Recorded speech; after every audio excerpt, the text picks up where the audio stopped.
¿Qué tal? Buenas noches. Sean ustedes bienvenidos a este espacio de conversación de nombre Punto de Fuga con el gran maestro Pablo Iriart. Estimado Y no me voy a cansar de decirlo, aunque me digan que ya no lo diga, el gran maestro Pablo Iriart. Muchas gracias, profesor, el gusto es mío. Maestro, fíjese, en el año 2000 llegó un ser a la presidencia, un hombre grandote, Sí. con una voz fuerte. 2 años antes ese hombre había sido un candidato.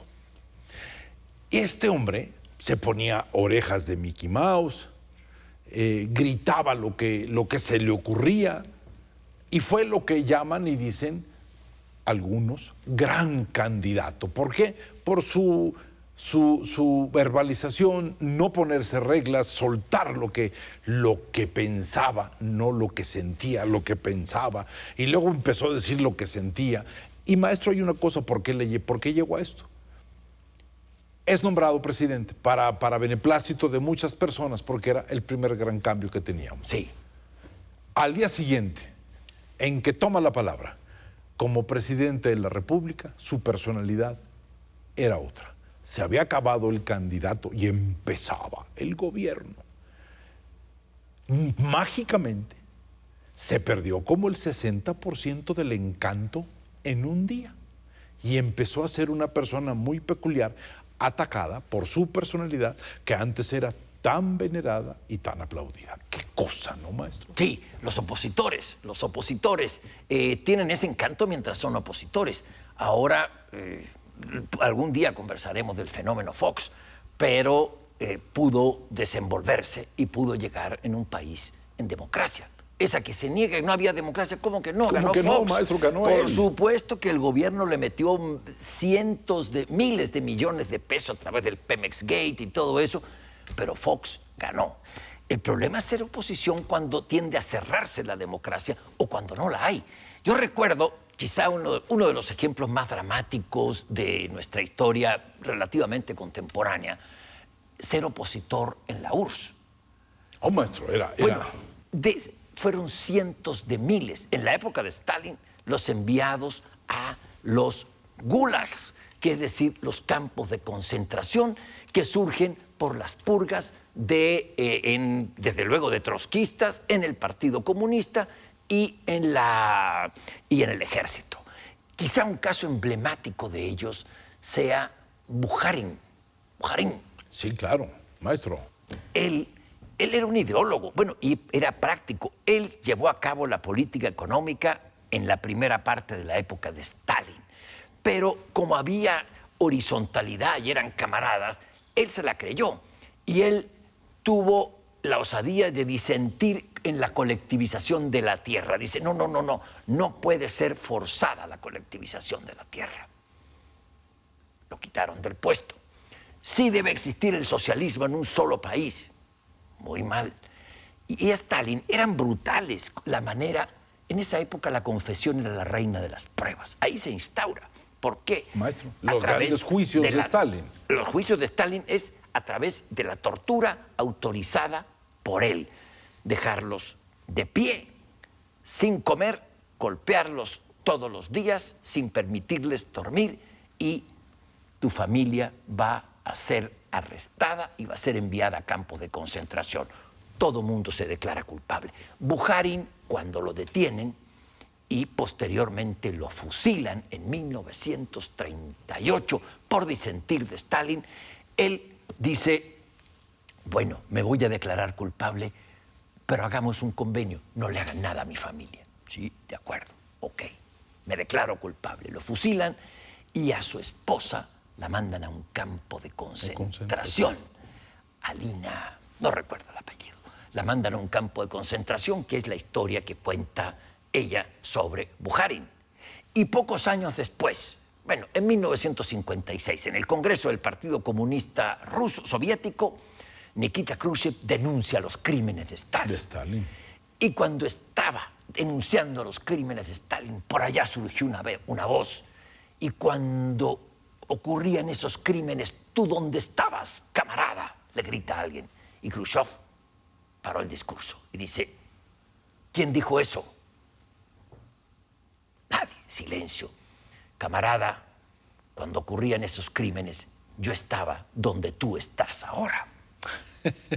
Gran anécdota de Khrushchev. No, maestro, esa yo la desconocía. Mire, maestro, normalmente yo pienso que la grandeza de un país se puede observar a través de cómo trata a su oposición. Sí. La oposición no es simplemente alguien que diga no a todas las ideas, porque también eso es una confusión. La oposición es la manera en que se complementan las inteligencias, maestro. La oposición es sumarse a una idea o contradecir una idea con el fin no de aplastarla, sino de buscar corregirla y perfeccionarla, porque lo que importa es la sociedad. No importa la confrontación y la lucha de poderes o de personalidades, porque entonces el liderazgo se va pervirtiendo, maestro. Creo que hemos vivido en estos últimos 40 años con una visión en el mundo muy peculiar sobre la oposición o contra la oposición, y no hemos hecho que la oposición tenga una enorme dignidad, maestro. No respetamos las ideas contrarias. No. Curioso lo que usted señala, profesor, porque las oposiciones y los partidos gobernantes son corrientes de ideas, y en una democracia tienen que entenderse para que tú no impongas todo y para que tú no obstaculices todo. Tenemos que llegar a entendernos, y para eso se necesitan puentes de diálogo. Para eso existen los parlamentos, para parlamentar, y para eso hay el diálogo político. La democracia no es una maravilla, pero es lo mejor que tenemos, es lo mejor que hay, no se ha inventado otra cosa.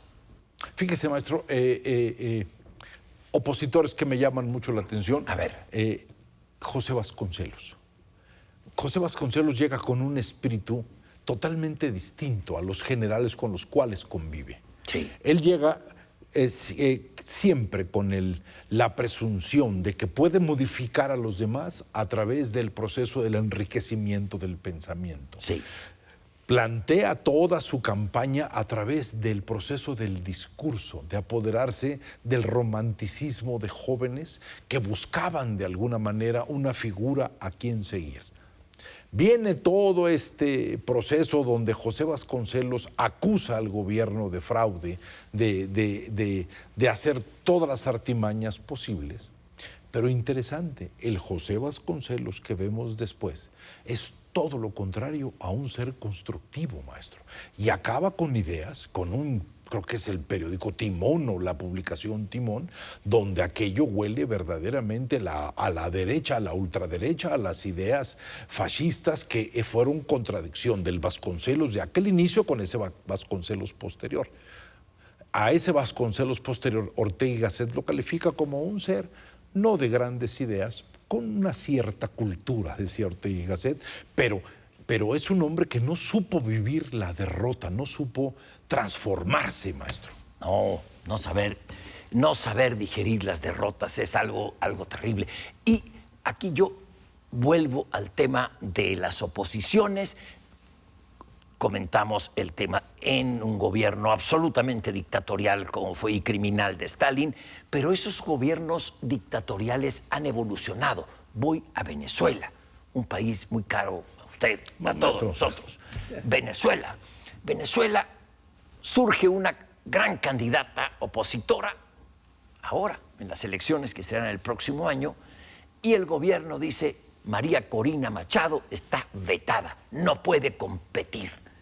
Es decir, el Supremo Gobierno se arroga el derecho de vetar, y le inventan a María Corina Machado que hubo errores en su declaración patrimonial y no puede competir, ¿de acuerdo? Lo mismo se lo hicieron, son 3 los precandidatos opositores que van a primarias ahora en octubre. Va María Corina, va Capriles y va se llama Freddy Superlano. Este es relativamente joven.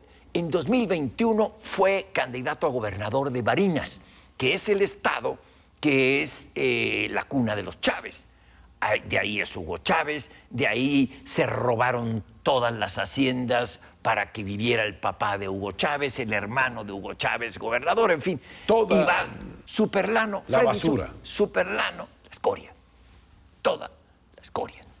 Va Superlano, candidato, y gana. En 2021 gana en la tierra de Chávez. ¿Qué hace el gobierno? Que ya no los manda a Siberia, los saca del país. Dice, Superlano no podía ser candidato porque tiene problemas con su declaración patrimonial, se anulan las elecciones y lo quitan y van a nuevas elecciones y vuelve a ganar la oposición. Creo que esta vez en Venezuela, profesor, en 2024, la oposición tiene, como nunca antes, posibilidades de ganar la presidencia. Pero Maduro no va a dar el brazo a torcer. Los autócratas, los tiranos de nuestra época, Maduro no aguanta una declaración, y menos patrimonial. No. Diosdado no aguanta una declaración, y menos patrimonial. La tendrán que hacer ante un tribunal, ¿eh? Escoria, maestro. Sí. Son una mutación maligna de ideas pseudocubanas pasadas por no sé qué cosa, que verdaderamente han hecho de Venezuela, que era no un país con riqueza, era un país que le gustaba la armonía social. Han hecho y han descontrolado absolutamente todo con el empobrecimiento de las palabras socialismo y la palabra igualdad. Sí. Basura, maestro, ¿sí? Pero bueno, esos son los artificios de la burocracia política para tratar de detener un camino. Pero lo que sí es terrible es la posibilidad que se tiene de poder acribillar a un opositor, o sea, acabar con ellos, que eso ha sido el gran temor de los italianos, maestro, siempre cuidar a sus candidatos. Y lo que sucede no solamente en los sistemas totalitarios, ahora sucede, creo que cualquiera que sea candidato debe tener 3 características.